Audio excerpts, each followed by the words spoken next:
You are listening to the Get Global Network podcast of the Ask-Avani Show. You can hear the show live on Saturdays at 3 p.m. in London, 9 a.m. Central Time in the U.S. on SoMetro Radio, one of the original member stations of the Get Global Network. I'm a depot for blow, Capone with chrome, and it's all going wrong. Come on. Self-kindness is the key to your soul. It keeps you sane, and your mind's on your go. Here we go. I have made mistakes. Good afternoon and welcome. This is the Ask-Avani Show. You are tuned in here on SoMetro Radio. Welcome everybody, one and all, wherever you may be. This is your UK Soul Queen, Zifa. And I would like to say a good afternoon and welcome to Program Director K. Rose. Hi, K. Rose. Good morning, good afternoon, Avani. Hello. Yeah, this week, K. Rose, this has been a great week, and I have to say that I'm really excited because this week is a slightly different show for everyone out there who's listening. Just to let you know, we are broadcasting on the Get Global Network. So yes, everybody, wherever you may be, I want to say hello and welcome. But this week's show is a great, fantastic interview with Dr. Jason Carthen, and I wanted to talk to him about his great life and all the things that he's done because he's very successful. But I also wanted to speak to him about inspiration, motivation, and leadership. The question I was asking is, could more young people today benefit from having a mentor to help them be successful, especially from early on in their lives? We're going to let you hear some of the interview that we have with him. Fantastic it was. I have to say as well that I wanted to know about him because there's lots of things that he's done. He's really multi-talented, very successful within many areas of expertise. And I was really fascinated and intrigued to speak to him. I wanted to know more about his accomplishments and, you know, just what makes a person like him tick. He stays so focused. He does a lot of things. He does various charitable work and inspirational speeches. I mean, this man has had, you know, so many jobs and does so many things. So it will be really fantastic to speak to him. And we're going to be sharing a lot more information about Dr. Carthen as well. Hey, Rose, you know, I really wanted to speak to Dr. Carthen. You know that, don't you? You know, it was hard for me to get that out of the interview. It seemed like you were just so put off by him. I don't know. But you guys are going to be able to share and find out more about him. Okay, Rose, I've got the link one, which was Wikipedia. In fact, I went online. You know I like to do my research here on the Ask-Avani Show, and I found out more information about Dr. Carthen, and fascinating. But one of the reasons I wanted to speak to him is because I thought he would be a really interesting person to speak to because, as I'm sure many people know over here, especially in the UK, Kate Rose, I've said this, haven't I? There's a distinct lack of role models, and I think that the next generation of young people, they don't really have someone that they can look up to. I mean, obviously, I know that kids, you know, not every child, I should say, is, you know, lucky enough to have someone as a mentor, whether it be a family member, uncle, brother, someone that they can look up to that sort of has their back and sort of inspires them and says, do this, do that, you know, trying to keep them on the straight and narrow. You know, do you agree with me? Well, I think sometimes it's a nonverbal thing also. We don't always have to say something. There are times when I hope my sons see me doing things in a certain way, and they in turn, because that's an example for them, or you can call it an example, a role model, or whatever. But when you have something where they can have an example of something, it reinforces it, and it gives them, hopefully, it gives them the knowledge on how to conduct themselves. And that, to me, is what role models do. You look at someone on how they do something, and then you try to emulate that, or you try and do it that same way, or you try not to do it if it's bad. And then that's what, to me, being a role model is, or being a mentor or something like that. So I think he's a great person to think of in that way. I think he gives great examples of that. Absolutely. And that was one of the reasons I wanted to speak to him, because I've noticed, especially over here again, I'll say in the UK, I just didn't really see anybody like that. If you're out there, please get in touch with us here at the Ask-Avani Show and tell me that you are out there in the community and you want to see especially the young black men, because these are the ones that I'm targeting a little bit more, I should say, because I keep hearing about it, and we hear about it all the time, on a regular basis, about all the, unfortunately, young black men being shot or stabbed. And it's just like, wow, we're losing them before they've even come to adulthood, if you see what I mean. And there's many sad stories. I mean, linked to Keros, one of them that I had to mention was Kean Prince. He basically was murdered, and it was so sad because he had his whole life ahead of him, and he was 16 sort of thing, and you think, wow, this is another young life that has been lost, all because of somebody coming into his school and getting into an altercation with another student. He tried to step in and he ended up being killed. And it was really, when that happened, it was just a really, really sad story.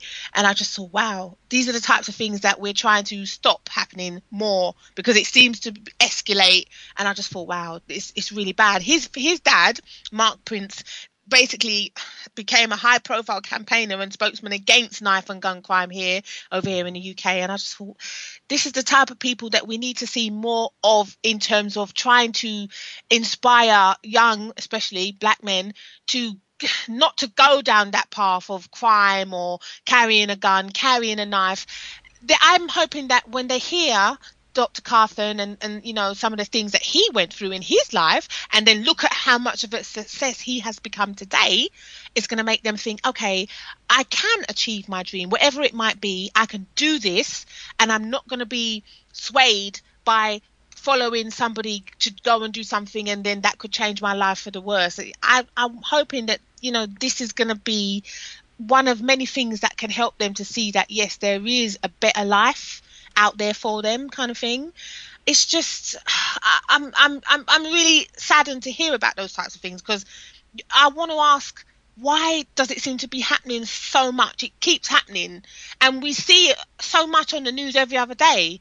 And it gets to the point where over here on the news, Keros, they tend to do now, they'll say, oh my God, this is like the however many murder that's happened in the capital since the beginning of the new year. And you think, oh my God, back in the day, you just never used to hear these types of things, so. I mean, it's the scary part to me is, I think as a percentage, I think they did happen almost as much, if not as much as they do now. I just think we didn't hear about them a lot of times. We didn't have the advantage of the internet, where we can find something out a few moments after it happens. And back then, if I lived in Tulsa, Oklahoma, and something happened in Dallas, Texas, if it didn't come on the, quote, 6 o'clock news, as they say, I didn't know about it. Right. And so to me, if something happened in Tulsa, and people in Dallas or Atlanta or LA, they didn't know about it instantly. But our wonderful world of technology has given everyone access to everyone else if they want it. And so I really think some of these things have been happening for a while, which is, like I said, that is sad. We just hadn't known about them. And I think it's good that we know about them now, because hopefully we can help our young men and women so that both help them by setting good examples, and also put those people on watch. Absolutely. That, hey, we see you, so you need to watch out what you're doing.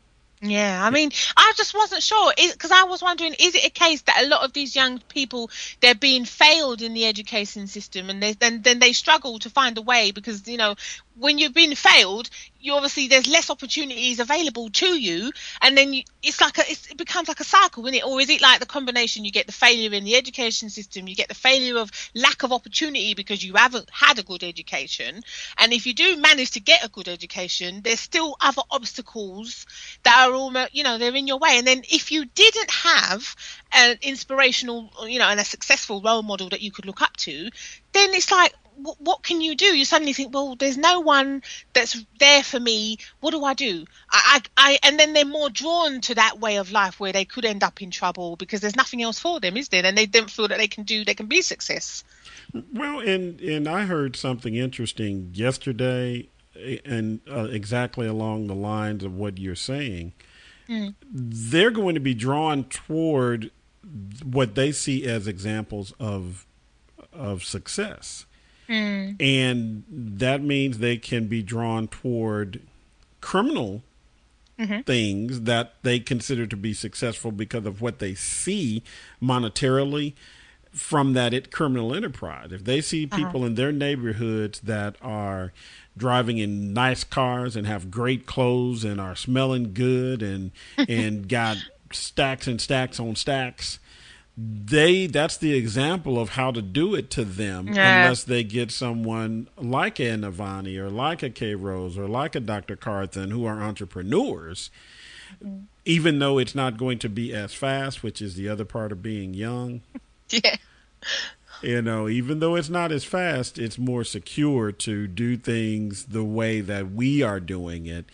But if the person rolls up in the nice, what's the car du jour in London? If you're a you're a B. Over here, everyone's on their BMs and they love the nice, the pretty cars, pretty girls kind of thing. That's the. Right, I'm sure that's kind of world, but if you roll through the neighborhood, Avani, successful songwriter and artist, in a very nice, European BMW or Audi or a Jaguar, and you roll through the neighborhood, you give them an example of, wow, man, I like poetry, or I like to write, or I think I can sing, or I may be able to help build the entertainment industry. I may be able to be an entrepreneur because Avani is a radio personality or a TV personality. If they have those examples, the guys that rolled through with nothing but cash and chains. I don't even know if people wear gold chains anymore, but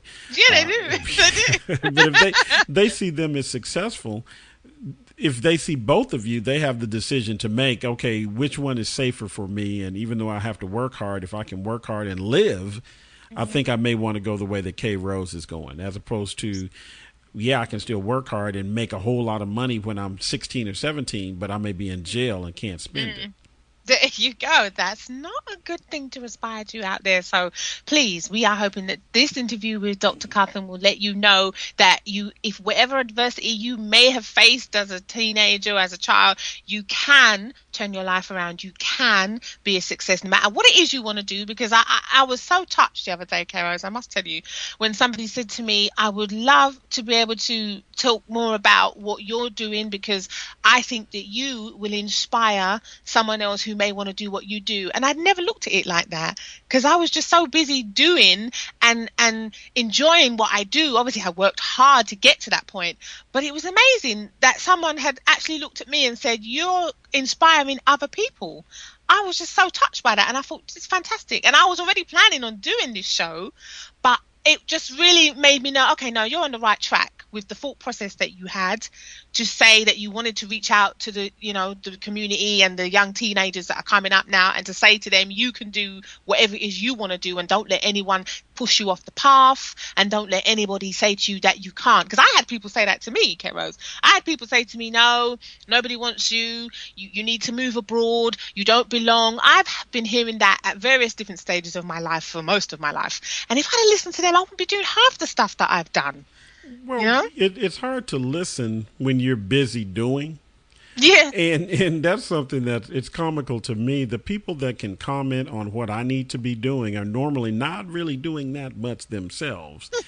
And they have time to concentrate on me and what I'm doing and how I could do it better. We're so busy concentrating on how we can do things better. We don't have time or as much time. There are still empire moments that are out there where we can, just do that.